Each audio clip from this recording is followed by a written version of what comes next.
Então, relembrando algumas coisas, né? A palavra evangelho, o que ela significa, evangelho? Okay? Boa nova. Boa nova. Às vezes, boas novas, boa nova, né? A palavra quer dizer, é um sufixo, tem uma partícula que é eu, bom, boa, bem, e angelion, mensagem, nova, notícia. Então, é boa nova. Essa palavra era usada no Império Romano quando nascia um imperador. Quando nascia, na verdade, não é que nascia, o sujeito vai ser imperador. O imperador geralmente era adotado, era adotivo. Então, é uma análise, era um festejo que voltava aos primórdios do aniversário dele. Porque não foi escrito quando ele nasceu, foi quando ele fez aniversário. Então, existe isso em relação, por exemplo, ao Augusto, que diz que o Filho de Deus nasceu. Então, você tem uma linguagem bastante interessante que toca no Evangelho bíblico, né? Havia, então, a ideia de que um Filho de Deus, ou Filho de Deus, nasce como Augustus, Otávio Augusto. Então, esse é um momento que vem a paz, felicidade. Otávio Augusto era conhecido pela imposição da paz romana. Uma paz que mais ou menos o que o Putin faz nos outros países lá, né? É a paz dele, a base da guerra, né?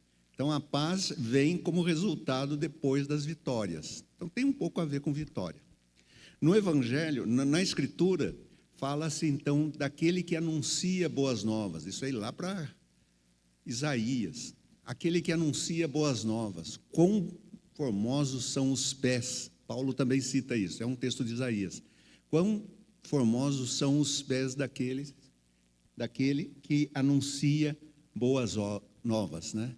Por que diz isso, né? Por que o livro de Isaías, e depois Paulo, fala sobre isto, né?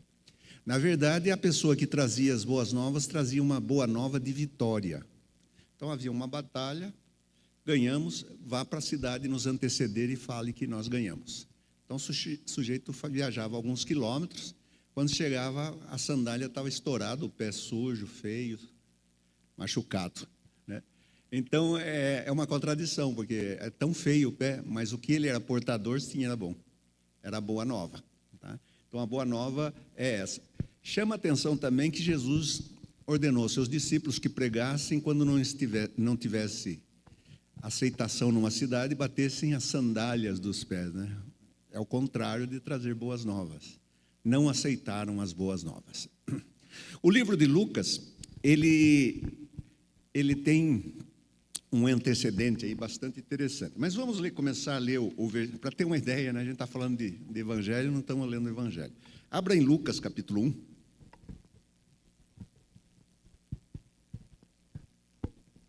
Versículo 1 até o 4. É chamado de prólogo. É o prólogo de Lucas, capítulo 1, versículo 1 até o 4. Visto que muitos houve que empreenderam uma narração coordenada dos fatos que entre nós se realizaram, conforme nos transmitiram os que desde o princípio foram deles testemunhas oculares e ministros da palavra. Igualmente a mim pareceu bem, depois de acurada investigação de tudo desde sua origem, dar-te por escrito, excelentíssimo Teófilo, uma exposição em ordem, para que tenhas plena certeza das verdades em que foste instruído. Esse texto é a chave para a leitura do livro de Lucas. Não somente este, mas também o livro de Atos, né? Atos também começa com um prólogo. Então, o que nós temos aqui? Nós temos uma narração. Ele se propõe a fazer uma narração. Visto que muitos houve e empreenderam uma narração coordenada dos fatos que entre nós se realizaram. Ele não é o primeiro a escrever um evangelho. É isso que fica claro. Alguém já escreveu, outros já fizeram tentativas ou até bem-sucedidas. De quem ele está falando desses outros? Possivelmente fragmentos do evangelho. Não dá para dizer muito mais do que isso, né? Talvez um texto bem elaborado, vamos dizer assim, ajuntado, né? Seria uma junção de um texto que é chamado de fonte Q. Eu já explico isso, né? Então, outras pessoas já antecederam Lucas para escrever isto, né? Um evangelho. Então, por exemplo, nós podemos pensar no primeiro, qual é Marcos, tá? Como é que a gente chega à conclusão que Marcos é o primeiro? Às vezes a gente fala isso, né? Às vezes nós cometemos um erro aí de conversa entre entendidos, entre sábios, né? Você fala assim, como vocês sabem, o evangelho de Marcos foi escrito por primeiro. E a pessoa fala, mas eu não sei disso. Como é que você está falando como se nós soubéssemos, né? Às vezes isso a gente comete, esse tipo de gafe, principalmente quem trabalha passou por um seminário, passou por teologia, então a gente está falando teologuês, né? Tem o evangeliquez, que é o jeito que o evangélico conversa. Isso é normal, até o teólogo fala isso. Mas tem o teologuês, que são assuntos que ele entende. E às vezes está passando, mas as pessoas não estão sabendo do que se trata. Então, veja só, os evangelhos, Mateus e Lucas, numa comparação com Marcos, porque são parecidos, daí vem a ideia de sinóticos, como colocados os três evangelhos lado a lado, e eles apresentam muitas coisas em comum. Então, eles têm essas coisas em comum. Então, nós temos aí uma sinopse. Sinopse significa visão de conjunto. Mesmo quando alguém escreve um resumo de alguma coisa, é uma sinopse. Só que aqui é uma sinopse porque é um olhar só. Eu coloco os três livros, como aqui, e olho os três ao mesmo tempo. Então, seria isso uma sinopse. Não combina com João. João parece que foi um caminho diferente. Então, nós temos aí, os três sinóticos são Mateus, Marcos e Lucas. E a pergunta é, qual é o mais antigo? Esse aqui está melhor? Tá, obrigado. Qual que é o mais antigo? A comparação é que vai ajudar. Inicialmente, pensava-se que o evangelho mais antigo era o evangelho de Mateus. Por isso que ele é colocado em primeiro lugar aí. E depois, pensava-se que Marcos era um resumo de Mateus. Santo Agostinho pensa assim. E Lucas é uma junção dos dois, Mateus e Marcos. Então aí você já tem a primeira hipótese que surgiu lá antigamente, né, a respeito da feitura dos evangelhos. Mas com o exercício e o caminhar da ciência, a ciência exegética, ciência bíblica, foi se desenvolvendo métodos. E esses métodos ajudaram a elaborar uma teoria. Lembre-se, é uma teoria, não é uma doutrina. Então, vamos deixar claro isso. É uma teoria muito boa. Pode ser que um dia a gente descubra que não era nada assim, né? Mas, por enquanto, até onde a gente sabe, ela funciona. Então, nessa teoria, fez o seguinte, em vez de fazer o que o Agostinho fez, dizendo que Marcos é um resumo, foi-se para o caminho invertido. Será que Mateus não depende de Marcos? Lucas não dependem também de Marcos? E aí os três são colocados numa outra categoria, né? Então, se Mateus era o primeiro, e ele goza muitos séculos desse privilégio de ser o primeiro ali no cânon, né? É o livro mais comentado, principalmente mais pregado na história da igreja, depois vai João, né? Então, você tem aí essa organização. Bom, se Marcos é o primeiro, como é que eu chego à conclusão que ele é o primeiro? Mais uma vez, uma comparação. Você pode fazer essa comparação. Qual que é a guia para você chegar à conclusão? O texto mais antigo é o menor. Essa é uma característica. Quando você tem a mesma frase e ela é mais elaborada, ela tem alguns elementos a mais, significa que alguém fez uma modificação nessa fonte. Então, nessa comparação, chegou-se à seguinte conclusão. Isso aí levou alguns bons anos para chegar a essa conclusão. Marcos, ele praticamente está embutido no Evangelho de Mateus. Marcos tem 660 versículos. 660 versículos. 600 versículos estão em Mateus. Então, Mateus fez uso de Marcos. Isso é ipsis literis, quer dizer, o jeito dele escrever entrou ali com alguma mutação, alguma modificação, quando houve, para um estilo melhor, porque Marcos é bem popular mesmo. Depois, com Lucas, percebeu-se também que Lucas fez uso de Marcos, né, mas em menor grau. Enquanto Mateus dá 600 versículos, Lucas deve dar uns 350, alguma coisa assim. Eu não tenho aqui o número correto. E aí nós temos então 2 que usam Marcos. Bom, Marcos foi esgotado. E Mateus, aquilo que ele não usou de Marcos, ele tem mais material aí.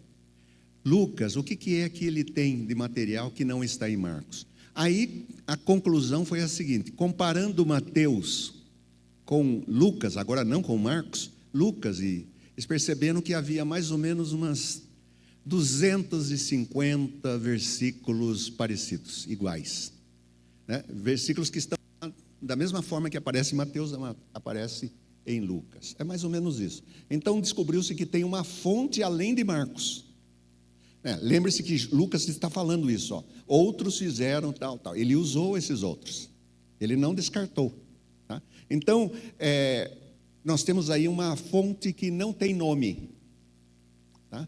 Marcos dá para a gente dizer, é Marcos. Agora, a outra é comum tanto a Mateus como a Lucas. É uma fonte que os dois usam, só os dois conhecem, tá? Pelo menos aparentemente só os dois. Marcos não conhece essa fonte, né? Então, como não há um nome, e essa fonte, ela fala muito mais de ditos de Jesus, não fala de milagres, tá? Essa fonte, usando na comparação, ela está falando dos ensinos de Jesus, mas não das curas, diferente de Marcos. Marcos fala das curas, né? Então, essa fonte é chamada de que, né? Fonte que. Fala, mas por que fonte que? Porque quem descobriu isso foi um alemão. E o alemão, a palavra fonte, Quelle, começa com que. Então é fonte que. Em português seria fonte F. Porque F é fonte, né? Então seria isso. Então descobriu-se 2 fontes. Mateus e Lucas usaram Marcos. Depois, Mateus e Lucas, naquilo que eles não têm em Marcos em comum, eles têm alguma coisa em comum que é chamado de fonte que. E existe uma terceira fonte, podemos dizer assim, mas que é material que só aparece em Mateus e só aparece em Lucas, não aparece em Marcos de jeito nenhum, né? Material, textos que aparecem só em Mateus e só aparecem em Lucas. Quer dizer, Mateus não usou o texto de Lucas e nem Lucas o de Mateus. Então é uma outra fonte. Essa fonte é chamada de material exclusivo. Material exclusivo de Mateus, material exclusivo de Lucas. Vou dar 2 exemplos de material exclusivo. A história da infância em Lucas é uma história que, do jeito que é contado, só aparece em Lucas, não aparece em Mateus. Por exemplo, Maria, ela tem uma visão de anjo que anuncia que ela irá conceber. Não é a mesma visão que tem Mateus. Mateus, ele fala de José. José sonhou. Maria está lá apagadinha. Ela realmente é a que vai conceber, mas José é que tem o sonho. Então aí você tem um material que é só de Lucas e um material que é só de Mateus. De Lucas, um material que é só de Lucas. Zaqueu. O Zaqueu que tem aquela conversa com Jesus, né? Só aparece em Lucas. O bom samaritano só aparece em Lucas. A parábola do filho pródigo só aparece em Lucas. 2 homens sobem para orar no templo. Um publicano e o outro fariseu. Só aparece em Lucas. E você tem outros textos aí. E tem textos que só aparecem em Mateus, né? Como eu já disse. Por exemplo, a visita dos magos que vão visitar Jesus. Lucas nem menciona. Então, o que nós temos, como membros cristãos, a gente tem um apanhado de textos aí que a gente vai juntando uns aos outros, né? Às vezes a gente mistura tanto que fica um 5º evangelho, né? O que nós estamos fazendo aqui é tentando olhar, lembrando, essa comunidade está recebendo esse evangelho de maneira exclusiva. Pode ser que conheça outras fontes até, pessoas que foram falando, tá? Claro isso para vocês? Ficou muito confuso? É muita informação? Não, né? Acho que deu um bom sabor aí, né? É interessante isso, né? Não sei para que serve, mas é interessante. Aí você vê isso, a base está aqui, gente, nesse prólogo de Lucas. Vamos lá de novo, né? Outros escreveram, e ele vai proceder para escrever também. Conforme nos transmitiram os que desde o princípio foram deles testemunhas oculares. Ele está falando de um outro tipo, que pode ser a sua fonte, testemunhas oculares. Pessoas que viram Jesus, que conversaram. Pode ser ali que, por exemplo, a gente pode fazer uns apanhados aqui, não sei se dá certo isso. Mas, por exemplo, aqueles 2 discípulos na estrada de Emaús. Aquilo ali foi um evento que a pessoa viu Jesus ressuscitado. Isso daí correu, eles contaram e aquilo lá ficou um cerne dentro da igreja. O que significa isso? Antes de ser escrita, porque isso daí é antes de ser escrito, ele está me lembrando o que aconteceu, né? Antes de ser escrito, era contado. Então você tem aqui, vamos fazer, se eu tivesse uma luz, eu faria o seguinte: primeira etapa, o que aconteceu. Jesus curou um cego, Jesus contou parábolas e assim por diante. É isso que aconteceu. Jesus conversou com Pedro e Tiago lá na transfiguração, né? Então isso daí é o que aconteceu. Isso que aconteceu, e coloquemos aí a ressurreição de Jesus, a crucificação, isso daí aconteceu, mudou tudo quando Jesus ressuscitou, ficaram todos sabendo o que Deus estava fazendo. Isso daqui é contado. Antes de ser escrito, é contado, é passado adiante pela fala, né? E as pessoas vão guardando isso. Isso é chamado de tradição oral. A tradição oral, então, é alguma coisa que eu conto. Agora, a tradição oral, ela pode ser mudada, né? Quem conta um conto, aumenta um ponto, né? Se fôssemos nós já aumentaríamos muito mais pontos, né? Mas nessa cultura, tanto grega, eu vou falar da judaica, tanto judaica como grega, havia uma preservação, uma cultura de preservar aquilo que foi falado na melhor maneira de como saiu da fonte. Tá? Então, por exemplo, eu acho um pouco exagerado, mas ali você já percebe um pouco disso. Tem eu acho que é o Banquete de Platão, não sei se alguém já teve o prazer ou desprazer de ler, né? O Banquete de Platão começa com uma história mais ou menos assim: olha, o que você pode dizer daquela época que nós conversamos lá e tal? Platão está dizendo isso. Aquilo lá foi desse jeito, foi falando o discurso que o homem fez. Então havia muito cuidado no sentido de guardar muita coisa do que foi falado oralmente. Então o Banquete de Platão é uma reconstrução de um discurso que foi feito lá atrás.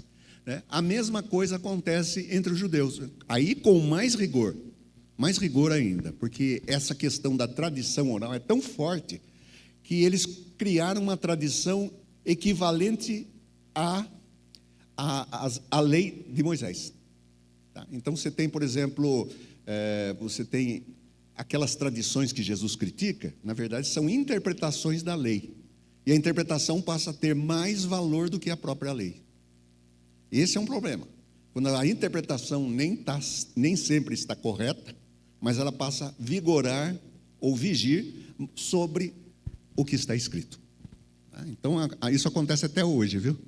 E não precisa pensar assim, não, na igreja católica, na igreja protestante também. Tem essa questão, às vezes, da interpretação ser mais valorizada do que o próprio texto. Bom, voltando, aqui só foi um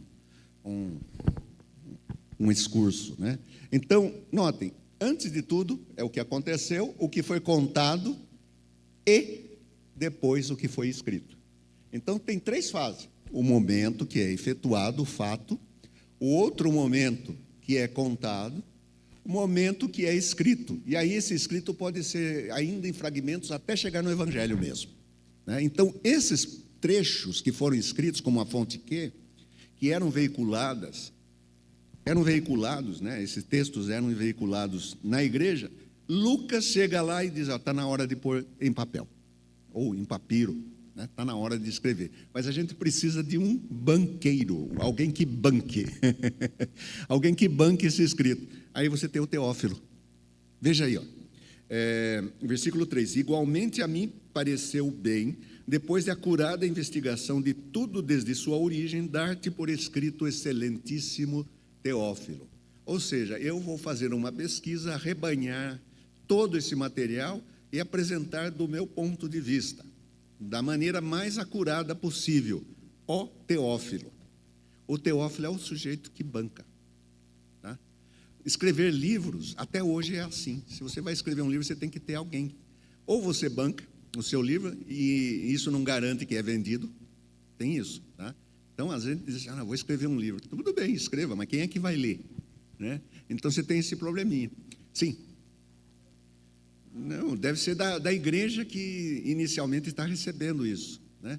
Então, por exemplo, se fosse aqui, né, a igreja de Serquilho, eu fosse escrever um livro, eu fosse alguém que viu Jesus ressuscitado lá, digamos que estamos no começo, eu pediria assim, de repente alguém diz, eu banco esse livro para você, digamos que seja você, né? Daí eu falo assim, ó, excelentíssima Mariana. Tá? Não necessariamente. Ele representa alguma coisa. Ele representa a comunidade que está recebendo. Porque a necessidade dele também é a necessidade da igreja. Então, ele tem um ponto... E alguns chegam a dizer assim, esse Teófilo não deve ser real. Alguns chegaram a dizer que ele seria uma personagem fictícia. Né? Como? O nome Teófilo significa amigo de Deus. Né? Então, você tem Teófilo ou Amadeus, no latim. A mesma coisa, né? O que ama a Deus. Tá? Então, seria isso. Essa seria a possibilidade. Mas é bem mais interessante entender que se trata... Não. É que a gente se acostuma com as cartas, né?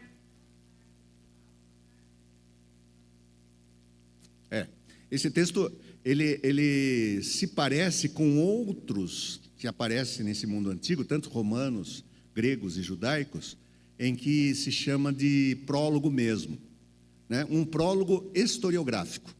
Então, esse é um prólogo que começa muitas obras. Algumas são bem longas, os prólogos são bem longos. Esse aqui é bem reduzido. Nesse prólogo, ele já dá o método, o jeito que ele escreveu, como ele fez a pesquisa.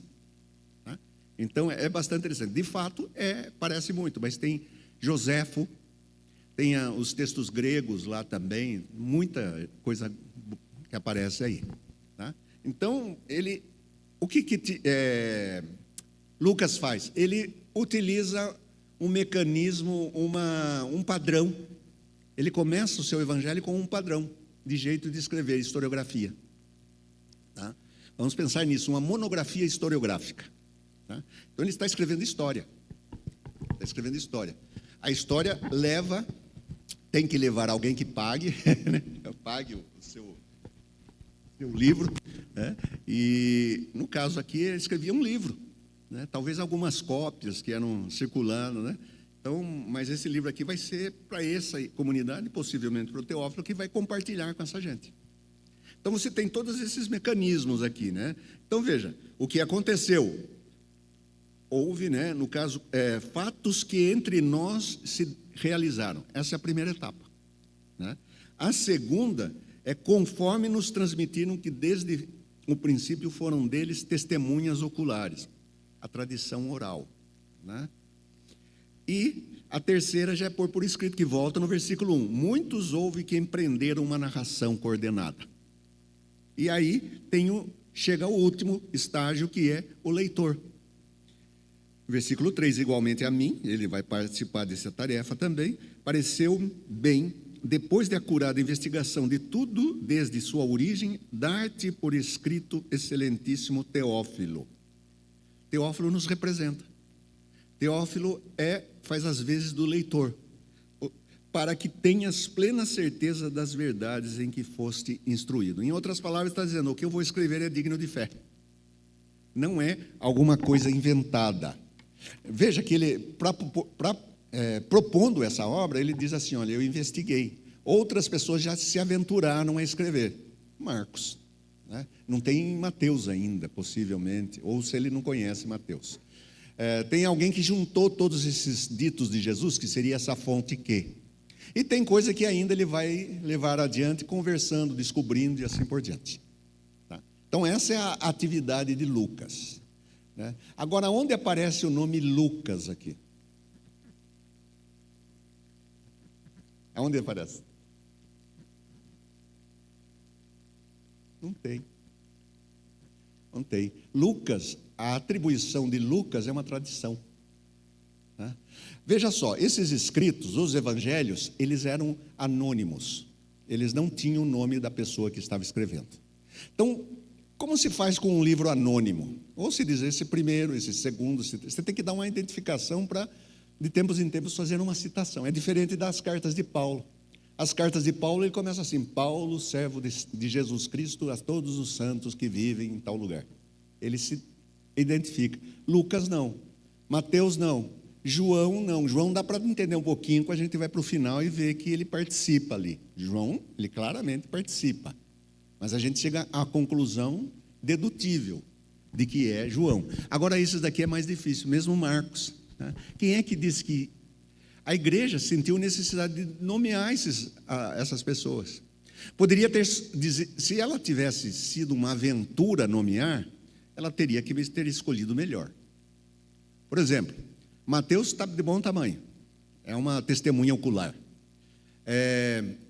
Depois nós temos aí João, testemunha ocular que andou com Jesus. Mas Marcos e Lucas, Marcos não andou com Jesus, né?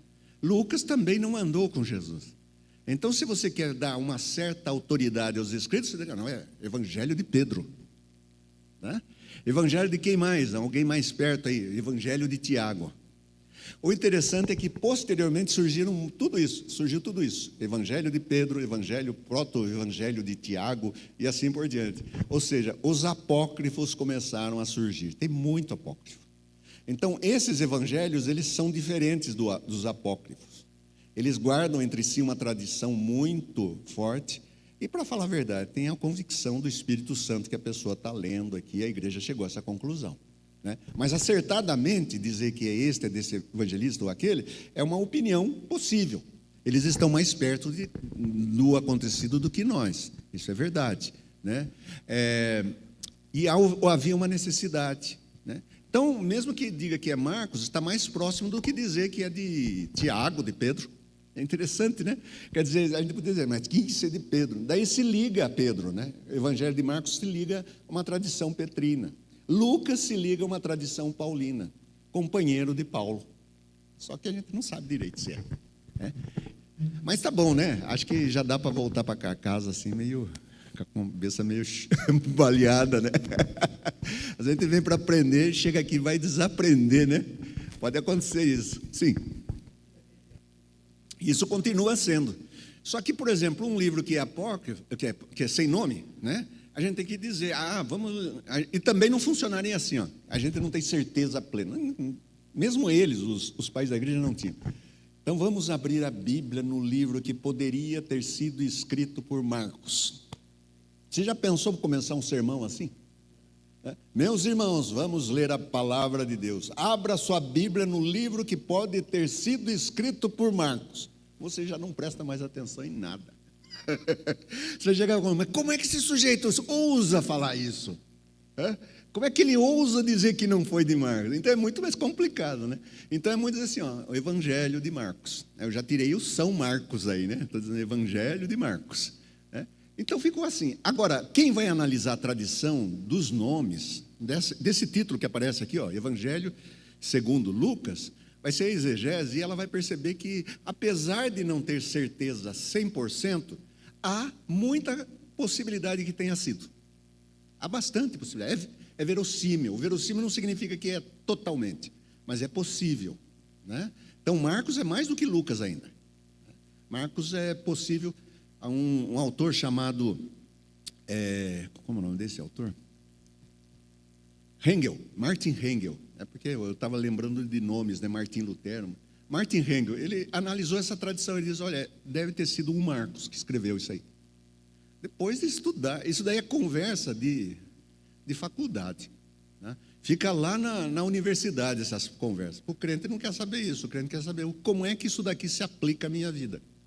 Até agora não deu para aplicar nada, né? Até agora não deu para aplicar nada, porque é tudo conversa de entendido, né? Mas eu tenho que dizer isso justamente porque a gente diz, olha, o evangelho mais antigo, né? Então, é por causa disso, né? Eu me obrigo a falar isso e eu tenho que usar alguma coisa, para alguma coisa aquilo que eu estudei muito tempo.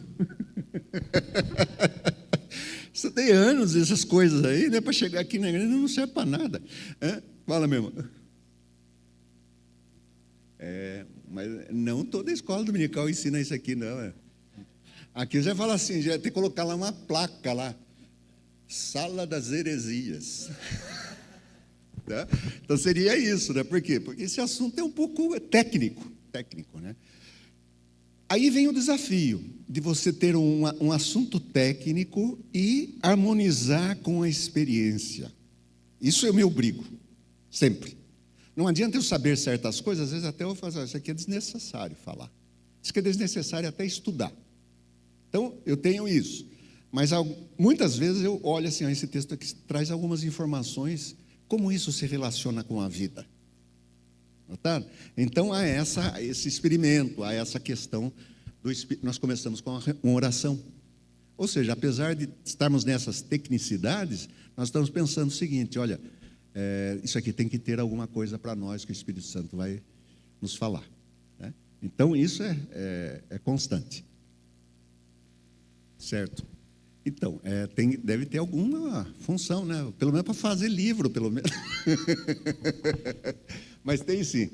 Aqui, olhando ainda essa questão, por exemplo, das fontes, eu quero ler um aqui que diz de Lucas, né? Lucas, agora, comparando com Marcos, tá? Comparando com Marcos, Lucas usa Marcos, 325 versículos, possivelmente, de Marcos. Enquanto que Mateus usa 600 versículos, usa mais, né? Ele usa mais do que Lucas. A ordem que o texto, que o conteúdo do Evangelho de Marcos aparece em Mateus, ele é espalhado, né? Ele vai mudando a sua ordem. Já em Lucas, ele segue a ordem do Evangelho de Marcos. Tá? Então, é interessante isso. Um que usa menos, mas segue mais. Outro que usa mais, mas segue menos a ordem, a cronologia, né? Então, isso daí é interessante também. E Lucas, ele tem duas chamadas de intercalações. Duas intercalações. Uma é chamada de pequena intercalação, isso é no mundo dos estudos bíblicos. E a outra é chamada de grande intercalação. Deixa eu explicar isso daí para vocês. A pequena intercalação é o texto que aparece só em Lucas. Começa no capítulo 6 e vai até o capítulo 7, versículo 50. Isso é material de Lucas, tá? Então, nós temos aqui a pequena intercalação. Depois, nós temos a grande intercalação, que começa no capítulo 9, versículo 51. E vai até o capítulo 18. Não, isso aqui vale a pena abrir. Capítulo 9 de Lucas, 51 e seguintes, né? Todo esse material aqui, que alguns chegam até a denominar esse material aqui de uma maneira bastante interessante. Veja só. Então, nós temos aqui, no versículo 51, uma mudança de cenário, uma mudança de orientação. Então diz assim, e aconteceu que ao se completarem os dias em que devia ele ser assunto ao céu, ou seja, é o narrador que está fazendo isto, está escrevendo isso para você, né? Quando deveria ser assunto ao céu. Isso daqui só aparece em Lucas também, né? Veja só, para complicar um pouquinho mais a sua cabeça, né? O que os evangelhos contam? Mateus, ele conta como que foram os inícios de Jesus, ele conta a pré-história de Jesus, fala um pouco do Pai, fala um pouquinho dos antecedentes de Jesus, fala de quando ele nasceu, dos magos visitando, do Herodes perseguindo. Então você tem um início assim, tá? Você tem um material. Depois o que ele fala? Lucas também faz isso, né? Mas o que ele vem depois? Depois vem a tentação, Jesus ensinando os seus discípulos e assim por diante. Tá? Então, a mesma coisa acontece com Lucas. Né? Com Lucas nós temos isso daí. Tá? Só que a diferença é que, por exemplo, Marcos, ele termina o evangelho dizendo que Jesus apareceu às mulheres. Tá? E depois lá Jesus fala, ó, ide por todo mundo, pregai o evangelho. Né? É bem resumido. Aí você tem João, que termina quase que abruptamente, não abruptamente, o de Marcos é mais abrupto, ele termina dizendo assim, ó, eles estão lá Pedro conversando com ele, termina ali, não fala mais nada. Né? Jesus está ali, ressuscitado. Lucas, por sua vez, ele apresenta Jesus da seguinte maneira, ele chega na ressurreição e depois ele fala de um passo além, que é a glorificação, a ascensão de Jesus. Os discípulos veem Jesus subir ao céu. O livro de Lucas termina com isso. O livro de Atos começa com isso. Eles parecem que assim, ó, cenas dos próximos capítulos. Daí chega lá no próximo capítulo, Atos, eles estão vendo, daí os anjos perguntam, vocês estão olhando para cima? Esse vai voltar. Né? Então, note, tem uma ligação. Isso daí nós temos então. Nascimento virginal, né? Tentação, uma série de coisas, morte e ressurreição, todos eles têm. E daí nós temos a ascensão. E depois a glorificação, né? É que nós temos assentado à direita de Deus Pai. Aí isso vai depender de outras matérias. Né? Mas até aí, Lucas aqui nos informa que Jesus é o único que diz assim, ó, ele subiu aos céus. A gente viu. Só Lucas tem isso. Os outros pressupõem isso. Mas Lucas, ele descreve. Tá? Então, às vezes, diz, Jesus está usando a mesma expressão para Marcos. Marcos não conta isso. É Lucas que conta. Então, qual que é a importância disso? A gente tem a mesma coisa que Lucas teve, uma visão acurada de quem é Jesus. Tá? Então, isso daí é muito interessante nesse ponto. Essa grande inserção que nós vemos aqui, né, é quando ele diz, ó, ele seria assunto, e vai até o capítulo 18, você tem um grande material de Lucas aqui, ó, você vai ter as cidades impenitentes, o regresso dos 70, o bom samaritano, Marta, Maria, o ensino depois de Jesus, um pouco modificado, a parábola do amigo importuno, e assim por diante. Você tem muito material, que é chamado o material da viagem. Tá? Então, Jesus está viajando com seus discípulos para Jerusalém. Essa viagem é fatídica. Quando chegar em Jerusalém, Jesus vai ser preso, julgado, condenado e crucificado. Isso vai acontecer com Jesus. Essa viagem é a viagem de Jesus, mas não só dele, dos discípulos. Você pode perguntar, o que significa ser discípulo de Jesus? Capítulo 9, versículo 51 até o 18:4. É o treinamento que Lucas faz isto, né? E é interessante porque o que aparece no livro de Lucas constantemente é a palavra caminho. Né? A palavra grega para isso é rodós, da onde vem rodoviária. Você vê que você sabe grego, rodoviária. Né? Rodós é caminho. Tá? Então Jesus está de caminho. Caminho é o caminho do discípulo, o caminho do Messias e o caminho do discípulo. Você vai ter tudo isso nesses 10 capítulos. Quando você olha para Marcos, ele é mais reduzido, ele só usa 3 capítulos. Né? Então ele pega o texto de Marcos e apresenta uma intercalação de material que ele teve mais acesso do que Marcos. Então há uma questão aí de acesso ao material. Não, lembre-se, o texto bíblico ele não está interessado em apresentar uma história nos mínimos detalhes. Ela não faz isso. A sua história é mais teológica. Ele está apresentando o conteúdo que deve ser digerido. Né? A história não é a coisa mais importante. Ela é história, historiografia, mas não é no sentido nosso. Nós temos um exagero vamos dizer assim, de entender a história que seja nos mínimos detalhes como aconteceu. Não é bem assim. Ali é uma história que aconteceu, mas que o peso está na sua mensagem. Tá? Então é sempre uma mensagem que é mais importante. Né? A história, de fato, é contada, mas ela tem um peso no sentido teológico. no sentido de mensagem. Mensagem, quando eu falo teologia, é mensagem. Tá? Então, em termos de mensagem. E ele vai gastar esse tempo aí, e muito bem gasto. Uma outra coisa. Como é que nós somos chamados ou convidados a ler o Evangelho de Lucas? Nós somos chamados a ler o Evangelho de Lucas entendendo que se trata de uma obra só, Lucas e Atos. Tá? O problema é que depois de Lucas vem João e depois volta para Atos.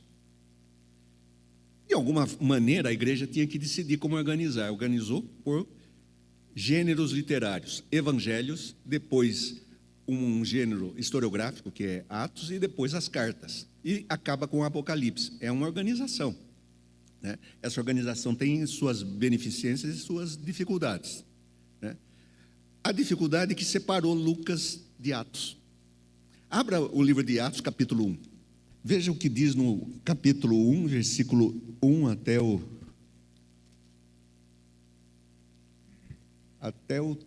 3. Acho que é suficiente. Aqui ele já veja como essa sociedade bíblica não é muito organizada, né? Lá ele coloca como prefácio. Aqui coloca como prólogo. É a mesma coisa. Tem que ser prólogo lá e prólogo aqui, né? Então, às vezes dá umas mancadas. Então diz assim, ó, escrevi o primeiro livro, ó, Teófilo. É a mesma pessoa que está recebendo o segundo livro. Então, é interessante, podia ser um outro, Epáfras, Epafrodito, né? Não, é o Teófilo. Então, é uma obra feita em dois, e aí começa a ser a maior obra do Novo Testamento, porque é uma obra só, né? Então, escrevi o primeiro livro, ó Teófilo, relatando todas as coisas que Jesus começou a fazer e ensinar, e aí dá um outro problema, porque o livro de Atos vai falar, agora é só os discípulos. O texto está dizendo, ele começou a fazer e continua fazendo. Ou seja, Jesus não parou de fazer. Claro, ele está fazendo agora a sua atividade através do Espírito Santo. Isso vai ser claro no livro de Lucas. Mas veja que dizer assim, Atos dos Apóstolos, é como se a gente estivesse entendendo que ele vai falar de cada um dos apóstolos, dos 12. É verdade ou não é? Mas a gente não sabe nada do que Judas o outro Judas falou, não sabemos nada de Matias. Matias só aparece no primeiro capítulo e depois some. Tá? Então não são dos 12 apóstolos. Aí fica difícil de novo. Por quê? O título não é esse.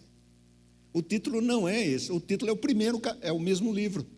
Ou seja, trata-se de uma obra única. E não se trata dos Atos dos Apóstolos. Principalmente porque menciona somente 3 apóstolos. João, Pedro e Paulo. Paulo que nem faz parte do círculo original. Então você tem uma complicação, né? Então você tem uma grande parte. Pedro, que é mais do que João, né? Aí que você fala, parece que João escreveu João para dizer assim, ó, Pedro não está com essa bola toda, né? João também tem, tem lá a sua função, né? Eu estou dizendo aqui um sujeito meio crítico, né? Mas o Atos não são Atos dos Apóstolos, são Atos do Espírito Santo. Quando você olha assim, fala, caramba, se a gente tem que colocar o nome Atos, não é de Paulo, seria Atos de Paulo e Pedro, mas tem lá Estevão, tem lá Filipe, tem outros lá que não são apóstolos e também fazem a mesma coisa que Paulo faz. Aí dá uma complicação geral, é ou não é? Então tem autores assim, olha, eu não aceito ser chamado de apóstolo, porque o apóstolo só teve aqueles 12, eles tinham que fazer aquilo, ser testemunhas, curar. Você tem um Filipe que cura e é trasladado.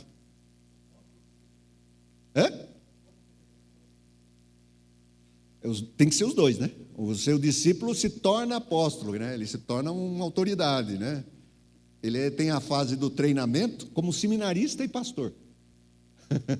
Tem um período de seminarista. Jesus teve 12 seminaristas. Um foi reprovado, né? Na verdade, foi reprovado porque ele se reprova. Quem repete de ano é um aluno, não é um professor, viu, gente? Não tem esse negócio aí, eu repeti ele de ano. Não, ele se repetiu, né? É a pessoa que não fez bem, né? Então, nesse sentido, você percebe que o termo é um pouco vacilante. Não dá para você fechar totalmente. Você tem que estar... É claro, nós precisamos ter uma limitação disto, né? Mas é uma limitação que dá uma certa flexibilidade. Agora, isso daí não é o mais importante que eu tinha que falar. O mais importante é o seguinte: este livro se relaciona com o primeiro, com Lucas. E aqui vem umas coisas interessantes, porque o que acontece com Jesus em Lucas vai acontecer também, de uma forma mais ou menos geral, em Atos. Por exemplo, Jesus, ele ressuscita uma pessoa, o filho da viúva de Naim. De Naim não é o nome, né? É o nome da cidade, né? A viúva do Naim, não pense isso. Ele ressuscita. Daí você vai para Atos, você tem 2 ressurreições de mortos. Você tem Pedro que ressuscita Dorcas. E você tem Paulo que ressuscita Eutico. Tanto um como o outro. É interessante essas relações, né? O que acontece lá em Jesus, muitas coisas vão acontecer aqui. Jesus expulsou demônios. Daí você tem o Pedro lá também fazendo isso, de uma maneira talvez um pouquinho deseducada, né, com Simão. E depois você tem Paulo na cidade de Filipos também fazendo isso. Então são obras que Jesus faz e continua fazendo através dos seus discípulos. Jesus continua agindo na igreja. E a palavra geral aí, o cerne, o conteúdo, é igreja. Jesus age na igreja, até hoje ele age, né? Então não é simplesmente um ajuntamento de torcedores presbiterianos que nós temos aqui, né? Então nós temos aqui uma delegação presbiteriana que torce para o Calvino ganhar do Lutero. Isso é bobagem, né? É bobagem, né? Então não é uma delegação presbiteriana, é uma delegação cristã, né? Por causa das necessidades de CGC, essas coisas, não sei se é nem isso se fala mais, mas precisa ter um nome, mas somente por essa necessidade. É um tipo de governo. Presbiteriano é por causa do governo, em vez de ser episcopal, é presbiteriano, né, de presbíteros. Então, o que nós estamos fazendo aqui? Nós estamos torcendo para isso? Não, nós somos aqui pessoas que foram atingidas, alcançadas por Cristo Jesus. Ou seja, a igreja é a manifestação ainda de Jesus Cristo nessa terra. Às vezes você fala, estou vendo pouco de Jesus na tua vida. Pode acontecer. Mas, no geral, a igreja tem que manifestar um pouquinho mais do que um indivíduo, né? Então, ela tem que dizer assim, olha, Jesus está aqui presente. Paulo diz isto. Quando acontece uma coisa muito formidável, edificante, ele diz, olha, Deus está presente nessa... O gentio diz isso. Deus está presente nessa comunidade. É essa conclusão que deve chegar o visitante. Aquele que está vindo pela primeira vez. É que a gente conta assim que a primeira vez já é de alguma igreja. Pode não ser, né? E não sendo, ele tem que é convidado a entender, ó, Jesus Cristo está aqui. A Santa Ceia não é da igreja presbiteriana, mas é de Jesus Cristo. Jesus Cristo está aqui. Então, essa relação aí que eu já estou fazendo para vocês é uma aplicação desse conteúdo. Voltando para Lucas, agora vou explicar por que eu disse tudo isso, tá? Esse grande excurso, essa grande digressão, não é uma digressão porque faltou assunto, né? Voltando lá para o capítulo 1 de Lucas. É que Lucas, a obra de Lucas, ela tem 3 momentos, 3 tempos. Isso você percebe, mesmo que você não diga dessa maneira até hoje, como eu estou dizendo, que é o seguinte: o tempo da promessa. O Evangelho tem o tempo da promessa, capítulo 1, capítulo 2. É o tempo da promessa. Quando aparece João Batista, quando aparece aquelas pessoas que viram Jesus ali, o nenezinho, e já diz, ó, pode despedir seu servo em paz, porque já vi a tua salvação. Então, esse é o tempo da promessa que está se realizando já, que não vai se realizar só no capítulo 24, mas que já começa. Então, é o tempo da promessa. Esse tempo da promessa volta de Lucas para o Antigo Testamento inteiro. É por isso que, no final de Lucas, no capítulo 24, quando Jesus aparece para aqueles 2 discípulos, ele passa a dizer tudo o que estava relacionado ao Messias, desde a lei, profetas e salmos. Escritura é o tempo da promessa. Então você tem 3 tempos. Primeiro tempo, tempo da promessa. Daí no capítulo 3 aparece Jesus. Daí até o capítulo 24, você vai ter o tempo de Jesus, que é chamado de a plenitude dos tempos. Paulo usa essa expressão. Ou seja, tudo aquilo que vem desde a humanidade e mesmo das Escrituras, chega em Jesus, que é o ápice, o clímax de tudo isso. Jesus é o centro do tempo. É tão interessante isso que, por exemplo, hoje já começou a mudar isso em historiografia, mas é assim, antes de Cristo, depois de Cristo. Para mostrar que ele é até a igreja percebeu isso e passou a marcar o calendário dessa forma. Ou seja, Jesus é o centro do tempo. E daí vem Atos. Atos é o tempo da igreja. É o tempo que nós estamos vivendo. Você já percebeu que Atos, o apóstolo Paulo já tinha morrido, João já tinha morrido, Pedro já tinha morrido, mas ali aparecem vivos. E Paulo aparece libertado em Roma, pregando o evangelho. Mas não fala nada. Por isso que não deve, o título Atos de Paulo não combina por causa disso. Não conta o que aconteceu com Paulo no final, a sua morte. E o autor sabia que Paulo tinha morrido. Ele conhecia esse assunto. Mas ele apresenta Paulo pregando. Ou seja, um livro inacabado. Conhecem livros inacabados? Já leram livros inacabados? Você está lendo um livro, daí faltam umas 5 páginas. Um livro de 800 páginas, né? Você comprou num sebo lá um livro, digamos, Guerra e Paz, de Dostoiévski, né? Então você lê aquele livro, não sei se já leram literatura russa. Alguém já leu? Eu li Crime e Castigo, de Dostoiévski. É um castigo ler aquilo lá. São 800 páginas, né? E eu li estava na metade, já estava cheio daquele livro, mas eu li para dizer depois que eu li. Só para dizer, eu sou culto, eu li esse livro. Que livro ruim de ler, né? É literatura russa. Cada vez que aparece o nome, eles falam o nome, sobrenome da pessoa. Ah, você viu Ilitch, Ivan Ilitch, filho de Ivanovitch?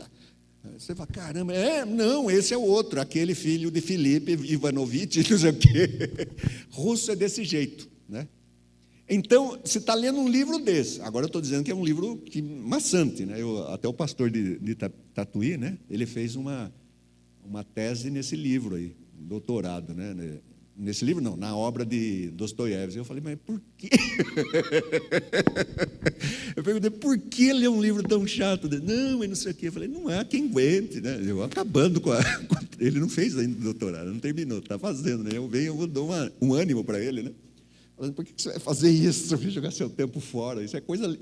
Eu cheguei a dizer assim, ó, livro grosso desse jeito dos russos era para gente que ficava lá mesmo na Sibéria, né? Preso lá, estava na prisão e ia escrevendo. Não tinha o que fazer, só escrever. Don Quixote foi assim, né? Foi escrito na prisão, né? O Cervantes estava preso e escreveu um livrão, mas Don Quixote é muito melhor. Bom, voltando aqui, né? Você está lendo um livro desse, já viu tudo o que acontece. Faltam 5 páginas no livro que você comprou no sebo, que é um livro de segunda mão. Aí você fala, caramba, ficou inacabado o livro. Você fica um ar assim. Só que aqui na Bíblia é um livro inacabado, mas é um livro que está sendo escrito na vida da igreja. Então, esses atos que aparecem, vamos colocar entre parênteses, que aparecem em Lucas, em Mateus e Atos mesmo, né? Eles são atos que serão reproduzidos na história da igreja. É por isso que é tempo da promessa, tempo de Jesus e tempo da igreja. Tá? Então essa é uma maneira teológica de ver esses textos. Tá? Quem são os seus destinatários? Teófilo, ele representa os seus destinatários. Em que sentido? Você tem muito de gentio nesse livro. Né? Você tem uma habilidade. Lucas tem um dos melhores textos, bem ornamentados, escrito, né? Ele usa as técnicas do mundo antigo, helenístico, para escrever seu texto. Mas não só por isso, nós poderíamos, é muito grego, sim, mas ele tem muito de hebreu. Você tem, por exemplo, às vezes quando ele cita alguma coisa do Antigo Testamento, parece que ele está lendo ali um texto de um judeu. Tá? Então, Lucas, ele é muito, ele está muito na cultura, né? Ele está embranhado na cultura, ele conhece o que ele está falando. Mesmo que você entenda que seja um gentio que escreveu, a gente não sabe, né, ele conhece muito a cultura judaica e escreve muito bem, né? Então é um texto fino, né, um pouquinho diferente de Marcos. Marcos é um pouco mais rústico, é bem rústico, na verdade, né? É mais rústico que até Mateus. Mateus não é rústico, mas Marcos é. Já Lucas é um bom texto, né? E eu fico pensando, mas quem que vai ler um texto tão refinado assim? Então você tem, o texto é refinado, mas será que os seus interlocutores, os seus leitores, os seus ouvintes, porque muita gente não lia, ela tem que escutar aquele texto, sabiam do que estava falando? Aí vem a pessoa do mensageiro que traz o livro e lê, ele explica o livro. Por exemplo, Paulo, por que as cartas de Paulo são difíceis? Porque a gente só tem o texto. A explicação é a gente ter que quebrar a cabeça, né, para interpretar. Mas digamos, a igreja de Tessalônica recebeu um texto, a carta de Paulo a Tessalônica. Quando chega lá, tem Timóteo que vai explicar as dúvidas que as pessoas têm. Então ele lê e daí fala, o que é isso? Daí o Timóteo explica. Por quê? Timóteo foi treinado por Paulo, pela própria pessoa que escreveu. Imagina que coisa interessante, né? Você lê um livro e vem um sujeito de graça para explicar o livro para você. Hoje é possível fazer isso, né? Mas era assim que funcionava. Então, em Atos, há essa questão da interpretação comunitária. Isso é importante. A igreja sempre interpreta o texto. Um ajuda o outro, né? Então, você tem duas pessoas tendo dificuldades, mas tem um outro elemento, pode ser isso. E aí vem uma obra maravilhosa do Espírito Santo, né? Porque ele vai trabalhando, né? As bobagens, ele vai deixando que a gente fique mais esquecido, né? E lembre das coisas que são o cerne. Então é assim que vai acabar trazendo muita informação. Importante, qual um tema muito importante em Lucas? Vou dar um deles, né? Um dos mais. Salvação. O Lucas, se você comparar Lucas com os outros evangelhos, esse evangelho é o que mais usa o termo salvação, salvador, salvar. Então é considerado Lucas como o evangelista da história da salvação. Ele vai falar sobre a história da salvação. Não é à toa que é promessa, tempo de Jesus e tempo da igreja, né? Está falando da história da salvação. Então sempre vai falar sobre salvação, né? A nossa linguagem de salvação deve ser a Lucas, que usa esse termo. Uma outra coisa muito importante que aparece em Lucas. Lucas, não que não apareça nos outros, mas Lucas faz isso de uma maneira muito mais saliente, né? Veja, por exemplo, o capítulo 1. Abra lá. Já está aí no capítulo 1, né? Então, capítulo 1 não, capítulo 2. Não, capítulo 1 aí. Versículo 46.